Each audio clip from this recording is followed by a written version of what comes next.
essaye d'appuyer les peuples autochtones à avoir de meilleures capacités pour faire entendre leur voix au niveau local par rapport au choix de gestion des ressources naturelles, mais aussi faire entendre leur voix au niveau national pour les grandes orientations que prend la RDC, telles que la réforme foncière, RED+, également, et les peuples autochtones ont introduit une loi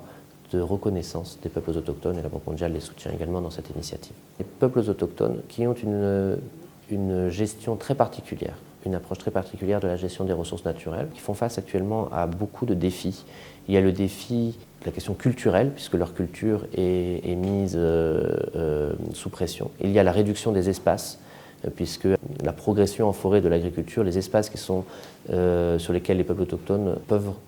vivre se réduisent. Et également, il y a une question de démographie, avec une augmentation de la population autochtone.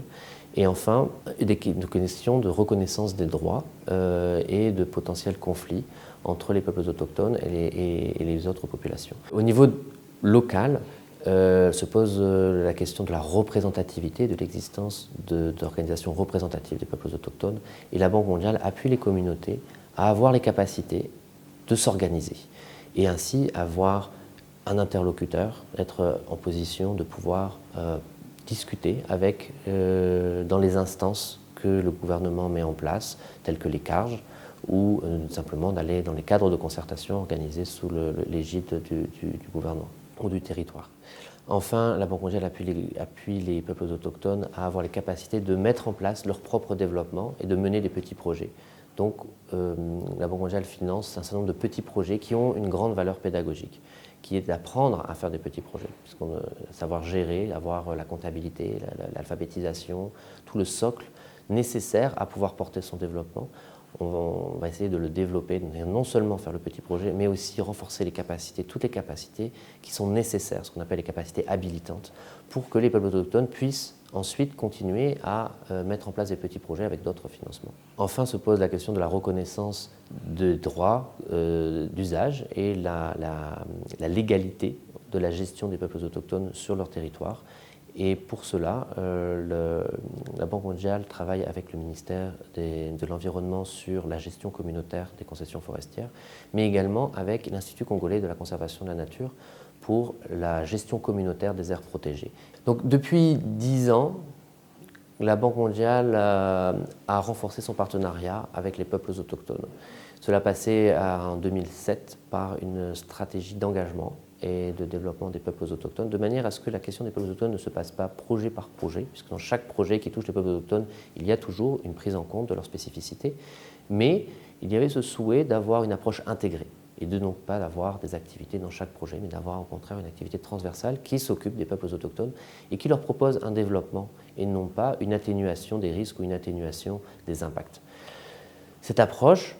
se construit progressivement au sein de la Banque mondiale et a abouti au choix par les peuples autochtones eux-mêmes de la Banque mondiale comme étant le partenaire pour la mise en place d'un projet qui s'appelle le mécanisme spécial de dons pour les peuples autochtones et les communautés locales.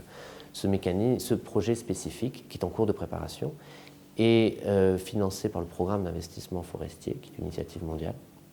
se retrouve dans 8 pays pilotes, dont la RDC. Ce projet visera au renforcement des capacités des populations autochtones, un renforcement des capacités au niveau national pour leur permettre d'influer et d'avoir leur mot dans un certain nombre de réformes du gouvernement, un certain nombre de réformes nationales, telles que la réforme foncière, la réforme également agraire. Sur toutes ces actions, nous progressons, mais mise en place de tels outils ne s'est jamais faite en RDC. Et tout ce dispositif prend du temps pour convaincre les uns les autres, de voir la faisabilité juridique, la faisabilité légale. Et également, il y aura le temps de la concertation avec toutes les populations qui sont impliquées légalement, avant d'avoir de tels dispositifs de gouvernance innovants, quasiment uniques au monde, qui permettent aux peuples autochtones et communautés locales d'avoir leurs propres instances de gouvernance et de gestion des ressources naturelles, de gestion de la forêt, ce qu'on appelle des aires du patrimoine autochtone et communautaire, APAC. Enfin, la Banque mondiale va appuyer les communautés autochtones avec un certain nombre de petits projets de développement. Ces petits projets de développement ont bien sûr une valeur,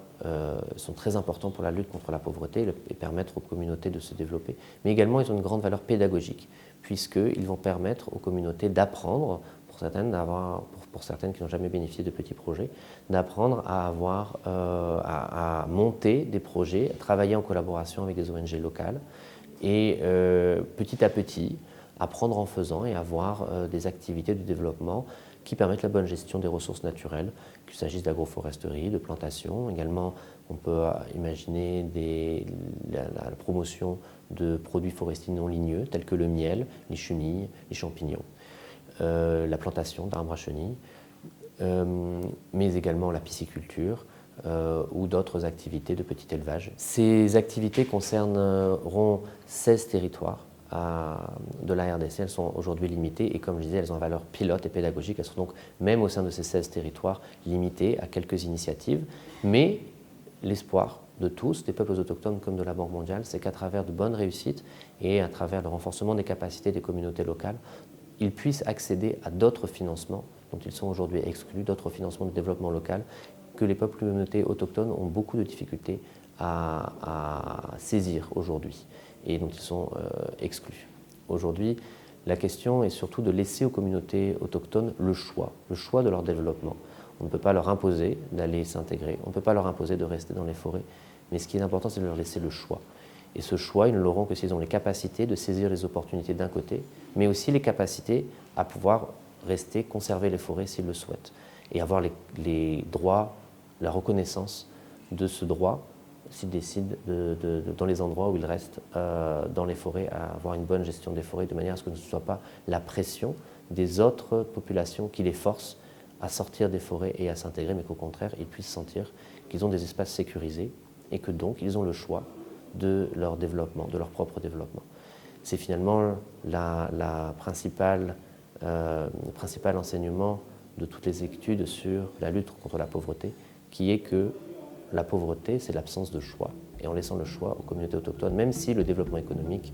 ne se verra pas immédiatement, on augmente, on réduit leur précarité, on réduit leur pauvreté sur le long terme.